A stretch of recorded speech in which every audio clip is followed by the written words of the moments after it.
Hi, one round ಹೋಗಿ ಬರೋಣವಾ? ಹಾಗೆ ಈ ವ್ಲಾಗಲ್ಲಿ ನಾವು ನಮ್ಮ ಮನೆಯಲ್ಲಿ ಗೌರಿ ಗಣೇಶನ ಹೇಗೆ ಸೆಲೆಬ್ರೇಟ್ ಮಾಡಿದ್ವಿ ಅಂತ ನಿಮ್ಮ ಜೊತೆ ಹಂಚ್ಕೊಳ್ತೀನಿ. ಹಾಗೆ ನಾವು ಹೋಗ್ತಿರೋದು ಮಡಿಕೇರಿ ತಾಲೂಕಿನ ಹೊಸಕೇರಿ ಗ್ರಾಮಕ್ಕೆ. ಯಾರೆಲ್ಲ ನನ್ನ ವ್ಲಾಗ್ನ ನೋಡ್ತಾ ಇದ್ದೀರಾ, ನಿಮಗೆಲ್ಲರಿಗೂ ಗೌರಿ ಗಣೇಶ ಹಬ್ಬದ ಹಾರ್ದಿಕ ಶುಭಾಶಯಗಳು.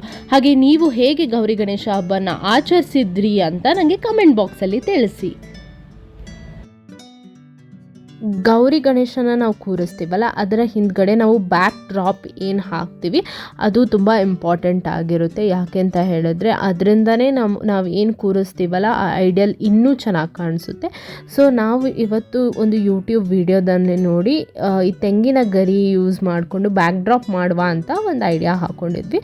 ಸೊ ನಾವು ತುಂಬ ಮರಗಳಿತ್ತು, ಯಾವ ಮರ ನಮಗೆ ಕೊಯ್ಯೋಕ್ಕೆ ಈಸಿ ಆಗುತ್ತೆ, ಯಾವ ಮರದಲ್ಲಿ ಎಳೆಯಾಗಿ ತೆಂಗಿನ ಗರಿ ಇದೆ ಅಂತ ನಾವು ನೋಡ್ತಾ ಇದ್ವಿ. ಹಾಗೆ ನಮಗೆ ಎಳ್ನೀರು ಕೂಡ ಸಿಕ್ತು ಆ ಮರದಲ್ಲಿ. ಹಾಗೆ ಸುತ್ತಮುತ್ತ ನೀವು ನೋಡ್ಬೋದು ಎಷ್ಟು ಪೀಸ್ಫುಲ್ ಆಗಿದೆ ಅಂತ. ಹಾಗೆ ನಮಗೆ ಇಲ್ಲಿ ನೋಡ್ಬೋದು ತೆಂಗಿನ ಗರಿ ಕೂಡ ನಮಗೆ ಸಿಕ್ಕಾಗಿದೆ. ಈಗ ಇದನ್ನು ರೆಡಿ ಮಾಡೋಣ. ಹಾಗೆ ಈ ತೆಂಗಿನ ಗರಿಯನ್ನು ನಾವು ಒಂದಾಗೆ ಕಟ್ ಮಾಡಿಕೊಂಡು ಇದನ್ನು ಈಕ್ವಲ್ ಲೆಂತ್, ಎಲ್ಲನೂ ಈಕ್ವಲ್ ಲೆಂತ್ ಬರೋ ಹಾಗೆ ಇದನ್ನು ಕಟ್ ಮಾಡ್ಕೋಬೇಕು. ಹಾಗೆ ನನ್ನ ನೆವ್ಯೂ ನೋಡ್ಬೋದು ನೀವಿಲ್ಲಿ ಎಷ್ಟು ಖುಷಿಯಾಗಿದ್ದಾನೆ ಅಂತ. ಹಾಗೆ ಅವನು ಕೂಡ ಆ ಕಡೆ ಈ ಕಡೆ ಹೋಗ್ಕೊಂಡು ಆಟ ಆಡ್ತಾ ಇದ್ದ. ಹಾಗೆ ನಮ್ಮ ಮನೆಯ ಸುತ್ತಮುತ್ತ ಮರ ಗಿಡಗಳಾಗಿರ್ಬೋದು, ಕಾಫಿ ತೋಟಗಳಾಗಿರ್ಬೋದು ಎಲ್ಲ ಸರೌಂಡಿಂಗ್ಸಲ್ಲಿದೆ. ಹಾಗೆ ಈ ಸತಿ ತುಂಬ ಮಳೆ ಇತ್ತು, ಆಗಾಗ ಡ್ರಿಸ್ಲಿಂಗ್ ಆಗ್ತಾ ಇತ್ತು. ಒಂದೊಂದ್ಸರಿ ಬೆಳಗ್ಗೆಲ್ಲ ತುಂಬ ಜೋರಾಗಿ ಮಳೆ ಬರ್ತಿತ್ತು, ಮಧ್ಯಾಹ್ನ ಪರವಾಗಿರಲಿಲ್ಲ. ಆ ಥರ ಇತ್ತು ವೆದರ್ ಇಲ್ಲಿ. ಹಾಗೆ ನಾನು ತೆಂಗಿನ ಗರಿಯನ್ನು ಬಿಡಿಸ್ಕೋತಾ ಇದ್ದೆ. ಅವನು ನನ್ನ ಹತ್ರ ಕೂಡ ಬಂದು ಆಟ ಆಡ್ತಾ ಇದ್ದ.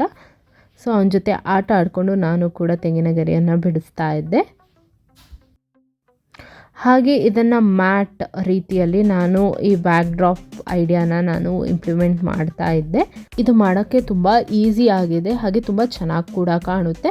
ನೀವು ಯೂಟ್ಯೂಬಲ್ಲಿ ಇದನ್ನು ಹೇಗೆ ಮಾಡಬಹುದು ಅಂತ ತುಂಬ ವೀಡಿಯೋಸ್ಗಳು ಸಿಗುತ್ತೆ ನಿಮಗೆ. ನೀವು ಅದನ್ನು ರೆಫರೆನ್ಸ್ ಇಟ್ಕೊಂಡು ಇದನ್ನು ಮಾಡ್ಕೊಂಡು ಬರ್ಬೋದು. ನನಗೆ ತುಂಬ ಹೊತ್ತು ಹಿಡಿತು. ಯಾಕೆ ಅಂತ ಹೇಳಿದ್ರೆ ನಾನು ಅದನ್ನು ಈಕ್ವಲ್ ಲೆಂತಿಗೆ ಕಟ್ ಮಾಡಿಕೊಂಡು, ಸೊ ಅದನ್ನು ಸೈಡೆಲ್ಲ ಸ್ಟ್ಯಾಪಲ್ ಮಾಡಿಕೊಂಡು ಒಂದಾದಮೇಲೆ ಒಂದು ಮಾಡ್ಕೊಂಡು ಬರ್ತಾ ಅದು ಸ್ವಲ್ಪ ಟೈಮ್ ಹಿಡಿಯಿತು ನನಗೆ.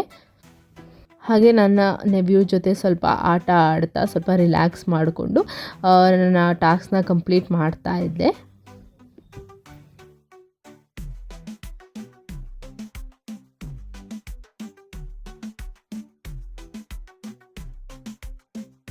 ಹಾಗೆ ಮಧ್ಯದಲ್ಲಿ ಒಂದು ಬ್ರೇಕ್ ತಗೊಳ್ತಾ ಇಲ್ಲಿ ಒಂದು ಅಳಂಬು ಅಂದರೆ ಮಶ್ರೂಮ್ ಇತ್ತು ಅಂತ ಇವರು ಹೇಳಿದರು. ಸೊ ಅದನ್ನು ಹುಡ್ಕೊಳ್ತಾ ನಾನು ಬಂದೆ.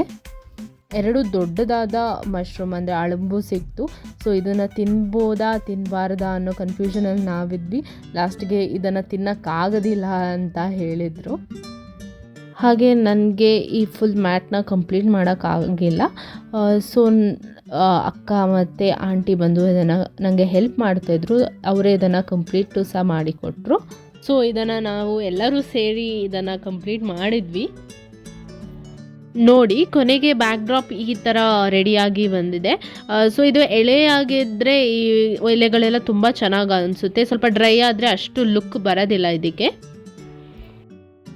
ಹಾಗೆ ಬ್ಯಾಕ್ ಡ್ರಾಪಿಗೆ ಬೇಕಾದ ಫ್ಲವರ್ಸ್ನ ನಾವಿಲ್ಲಿ ಕೂತ್ಕೊಂಡು ಪೋಣಿಸ್ತಾ ಇದ್ವಿ. ನೆಕ್ಸ್ಟ್ ಡೇ ತುಂಬ ಲೇಟ್ ಆಗಿಬಿಡುತ್ತೆ ಅಂತ.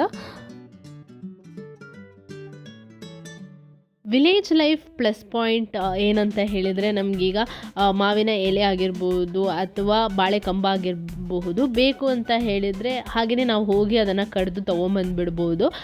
ಬಟ್ ಇಲ್ಲಿ ನಾವು ಏನು ಮಾಡ್ತೀವಿ ಅಂತ ಹೇಳಿದ್ರೆ ಸಿಟಿಯಲ್ಲೆಲ್ಲ ನಾವು ದುಡ್ಡು ಕೊಟ್ಟು ತೊಗೊಂಬರ್ತೀವಿ. ಅದು ಅಲ್ಲಿ ಮಾರ್ಕೆಟಲ್ಲಿ ಸಿಗುವಾಗಲೇ ಅದು ಒಂಥರ ಡ್ರೈ ಆಗಿರುತ್ತೆ. ಅದನ್ನು ಇಲ್ಲಿ ತಂದು ಮನೇಲಿ ಅಲಂಕಾರ ಮಾಡುವಷ್ಟರಲ್ಲಿ ಅದು ಇನ್ನೂ ಡ್ರೈ ಆಗೋಗಿರುತ್ತೆ. ನಮಗೆ ವರಮಹಾಲಕ್ಷ್ಮಿ ಹಬ್ಬದಲ್ಲೂ ಇದೇ ಪ್ರಾಬ್ಲಮ್ ಆಗಿತ್ತು. ಹಾಗೆ ನಮ್ಮ ಬಾವ ಮತ್ತು ಮಾವ ಹೋಗಿ ಈ ಎಲೆಗಳನ್ನ ಹಾಗೆ ಕಂಬಗಳನ್ನ ತಗೊಂಡು ಕಡಿದು ತಂದು ರೆಡಿ ಮಾಡಿದ್ರು. ನಾನಿಲ್ಲಿ ನೆಲ ಎಲ್ಲ ಒರೆಸಿ ಮಡಿ ಮಾಡ್ತಾಯಿದ್ದೆ. ನಾವು ಒಂದು ಕಡೆ ಇಲ್ಲಿ ಕೆಲಸ ಮಾಡ್ತಾಯಿದ್ವಿ, ಇನ್ನೊಂದು ಕಡೆ ಅಲ್ಲಿ ಡ್ರಿಸ್ಲಿಂಗ್ ಸ್ಟಾರ್ಟ್ ಆಗಿತ್ತು. ವೆದರ್ ಈಗಂತೂ ಸಿಕ್ಕಾಪಟ್ಟೆ ಚೆನ್ನಾಗಿದೆ. ನೀವೇನಾದರೂ ಕೂರ್ಗಿಗೆ ವಿಸಿಟ್ ಮಾಡೋಕ್ಕೆ ಪ್ಲ್ಯಾನ್ ಮಾಡ್ತಾಯಿದ್ರೆ ಈ ವೆದರ್ ನಿಮಗೆ ತುಂಬ ಇಷ್ಟ ಆಗುತ್ತೆ.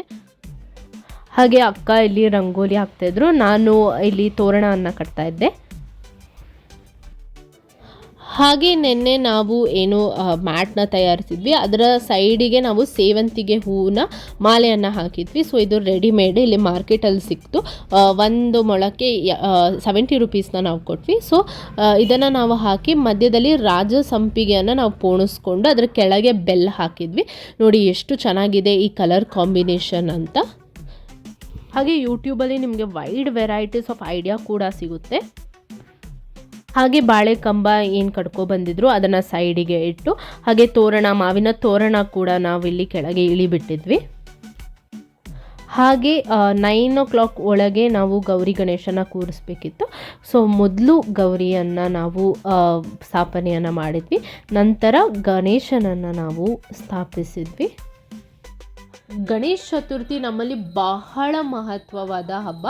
ಗಣಪತಿಯನ್ನು ಬುದ್ಧಿ ಮತ್ತು ವಿಘ್ನವಿನಾಶಕ ಎಂದು ಪೂಜಿಸುತ್ತೇವೆ. ಹಬ್ಬದಂದು ಕ್ಲೇ ಅಥವಾ ಮಣ್ಣಿನಿಂದ ಮಾಡಿದ ಮೂರ್ತಿಯನ್ನು ಪ್ರತಿಷ್ಠಾಪಿಸಿ ಪೂಜೆ, ಆರತಿ ಮತ್ತು ಸಿಹಿಗಳಾದ ಮೋದಕವನ್ನು ಅರ್ಪಿಸ್ತೇವೆ. ಹಾಗೆ ಹಬ್ಬದ ಕೊನೆಯಲ್ಲಿ ನಾವು ಇದನ್ನು ಪವಿತ್ರ ನದಿಯಲ್ಲಿ ವಿಸರ್ಜನೆ ಮಾಡ್ತೇವೆ. ಹಾಗೆ ನೈವೇದ್ಯಕ್ಕೆ ನಾವು ಒಬ್ಬಟ್ಟು, ಕರ್ಜಿಕಾಯಿ, ಚಕ್ಕುಲಿ ಹಾಗೆ 5 ಥರದ ಹಣ್ಣುಗಳನ್ನು ನಾವು ಇಟ್ವಿ.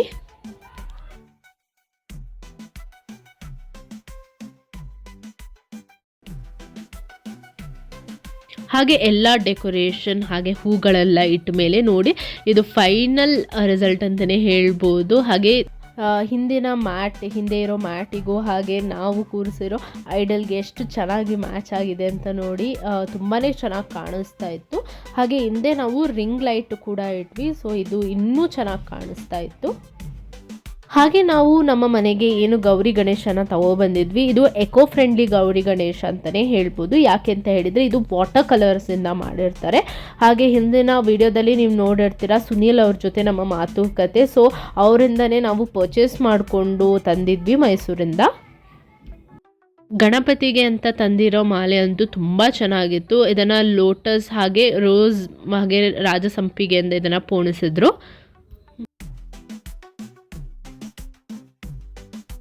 ಪುರಾಣದ ಪ್ರಕಾರ ಗಣೇಶ ಮೋದಕನ ತಿಂತಿದ್ರಂತೆ. ಹಾಗೆ ಅವನ ಹೊಟ್ಟೆ ತುಂಬ ದೊಡ್ಡದಾಯಿತು.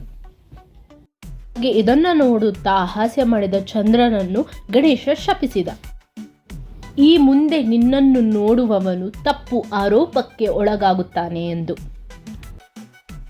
ಹಾಗೆ ನಾವು ಇದನ್ನು ಸ್ಥಾಪನೆ ಮಾಡಿದ ಮೇಲೆ ನಾವು ಎಲ್ಲರೂ ಅದಕ್ಕೆ ಪೂಜೆಯನ್ನು ಮಾಡಿದ್ವಿ.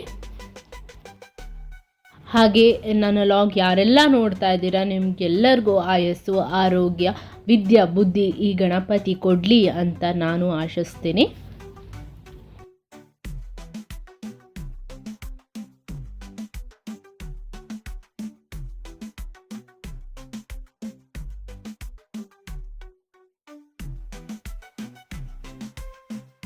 ಹಾಗೆ ಪೂಜೆ ಎಲ್ಲ ಮುಗಿದ್ಮೇಲೆ ಸ್ವಲ್ಪ ಮಳೆ ಕೂಡ ನಿಲ್ತು. ಹಾಗೆ ನಾವು ಕೂಡ ಶಟಲ್ ಆಡ್ತಾ ಇದ್ವಿ. ಹಾಗೆ ಮನೆಗೆ ರಿಲೇಟಿವ್ಸ್ ಕೂಡ ಬರ್ತಾ ಇದ್ರು. ಸೊ ಅವ್ರ ಜೊತೆ ಕೂಡ ನಾವು ಮಾತಾಡ್ತಾ ಪೂಜೆಯನ್ನು ಮಾಡ್ತಾ ಖುಷಿಯಾಗಿ ಈ ಹಬ್ಬವನ್ನು ಆಚರಿಸಿದ್ವಿ. ಹಾಗೆ ದೀಪಾವಳಿಯ ಪೆಂಡಿಂಗ್ ಪಟಾಕಿಗಳು ಕೂಡ ಇತ್ತು. ಸೊ ನಾವು ಅದನ್ನು ಹಚ್ಚಿಸಿದ್ವಿ. ಮಳೆಗೂ ಏನೋ ಗೊತ್ತಿಲ್ಲ, ಅದೆಲ್ಲ ಟುಸ್ ಪಟಾಕಿ ಆಗ್ತಾ ಇತ್ತು. ಹಾಗೆ ಒಂದೊಂದು ಪಟಾಕಿ ಕೂಡ ತುಂಬ ಚೆನ್ನಾಗಿ ಹೊಡ್ತಾ ಇತ್ತು. ಖುಷಿಯಾಗಿ ಅದನ್ನೆಲ್ಲ ಹೊಟ್ಟಿಸ್ತಾ ಇದ್ವಿ. ಸೊ ಪೆಂಡಿಂಗ್ ಪಟಾಕಿ ಏನೆಲ್ಲ ಇತ್ತು ಅದೆಲ್ಲ ಮುಗಿಸ್ ಬಂದ್ವಿ.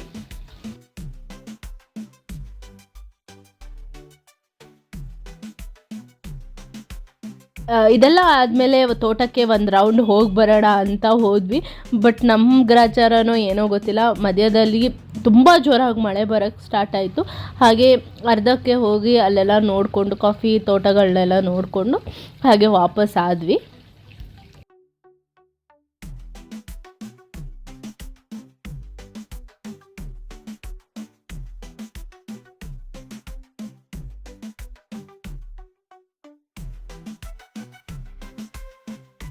ಹಬ್ಬಕ್ಕೆ ಸ್ಪೆಷಲ್ ಆಗಿ ಕರ್ಜಿಕಾಯಿ ನಮ್ಮ ಆಂಟಿ ಮಾಡ್ತಾ ಇದ್ರು, ಇಲ್ಲಿ ನೋಡ್ಬೋದು ನೀವು. ಚಕ್ಕುಲಿ ಕೂಡ ಮಾಡಿದ್ವಿ. ಹಾಗೆ ಸಾಯಂಕಾಲದ ಆರತಿಯನ್ನು ನಾವು ಮುಗಿಸಿ ವಿಸರ್ಜನೆಗೆ ರೆಡಿ ಆದ್ವಿ. ಹಾಗೆ ವಿಡಿಯೋಗಳೆಲ್ಲ ತುಂಬ ವೈರಲ್ ಆಗ್ತಿದೆ. ಯಾವುದು ಅಂತ ಹೇಳಿದರೆ ವಿಸರ್ಜನೆ ಮಾಡುವಾಗ ಮಕ್ಕಳೆಲ್ಲ ತುಂಬ ಅಳ್ತಾ ಇದ್ರಲ್ಲ, ಸೊ ಆ ಥರ ಫೀಲಿಂಗ್ ಆಗ್ತಾಯಿತ್ತು, ಬೇಜಾರು ಆಗ್ತಾಯಿತ್ತು ವಿಸರ್ಜನೆ ಮಾಡುವಾಗ. ಹಾಗೆ ನಾವು ವಿಸರ್ಜನೆಗೆ ಎಲ್ಲ ರೆಡಿ ಮಾಡ್ಕೊಂಡಿದ್ವಿ. ಸೊ ವಿಸರ್ಜನೆ ಎಲ್ಲಿ ಮಾಡೋಣ ಅಂತ ನಾವು ಯೋಚನೆ ಮಾಡಿದರೆ, ಒಂದು ವೇಳೆ ಜೋರಾಗಿ ಮಳೆ ಬಂದರೆ ಇಲ್ಲೇ ಟಬ್ಬಲ್ಲಿ ವಿಸರ್ಜನೆ ಮಾಡೋಣ ಅಂತ ಐಡಿಯಾ ಹಾಕ್ಕೊಂಡ್ವಿ. ನಮ್ಮ ಲಕ್ಕಿಗೆ ಮಳೆ ಇರಲಿಲ್ಲ ಆಗ. ಸೊ ನಾವೊಂದು ಕೃತಕವಾಗಿ ಬಾವಿಯನ್ನು ನಿರ್ಮಾಣ ಮಾಡಿದ್ವಿ ತರಕಾರಿಗಳಿಗೋಸ್ಕರ ಅಂತ. ಸೊ ಅಲ್ಲಿ ವಿಸರ್ಜನೆ ಮಾಡೋಣ ಅಂತ ನಾವೆಲ್ಲರೂ ಹೋಗ್ತಾ ಇದ್ವಿ. ಹಾಗೆ ನಾವು ಗಣಪತಿ ತರುವಾಗ ಎಷ್ಟು ಜೋಶ್ ಇತ್ತೋ ಅಷ್ಟೇ ಜೋಶಲ್ಲಿ ಅದನ್ನು ನಾವು ವಿಸರ್ಜನೆ ಮಾಡೋಕ್ಕೆ ಹೋಗ್ತಾ ಇದ್ದೀವಿ. ಹಾಗೆ ನಾವಿಲ್ಲಿ ವಿಸರ್ಜನೆ ಮಾಡೋಕ್ಕೆ ಹೋಗ್ತಾ ಇದ್ದೀವಿ. ಜೋರಾಗಿ ನಾವು ಗಣಪತಿ ಬಗ್ಗೆ ಹೇಳ್ಕೊತ ಹಾಗೆ ಹಾಡನ್ನ ಹಾಡ್ಕೊತ ವಿಜೃಂಭಣೆಯಿಂದ ಬೀಳ್ಕೊಡೋಕ್ಕೆ ರೆಡಿಯಾಗಿದ್ದೀವಿ.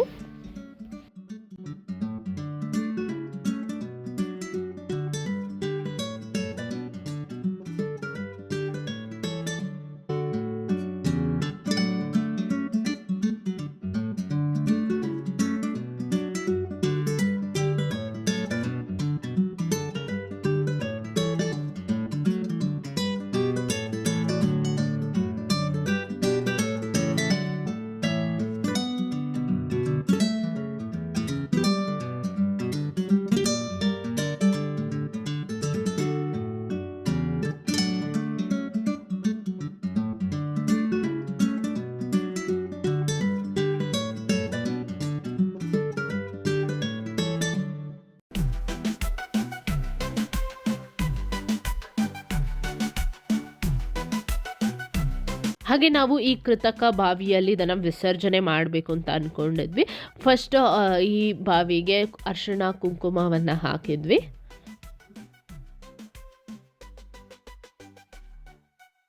ಆಮೇಲೆ ಇದಕ್ಕೆ ಎಲೆ ಅಡಿಕೆ ಕಾಣಿಕೆಯನ್ನು ಅರ್ಪಿಸಿದ್ವಿ.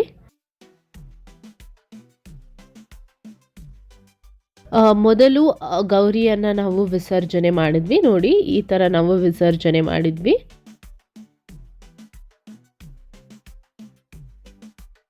ನಂತರ ನಮ್ಮ ಗಣಪತಿಯನ್ನು ನಾವು ವಿಸರ್ಜನೆ ಮಾಡಿದ್ವಿ.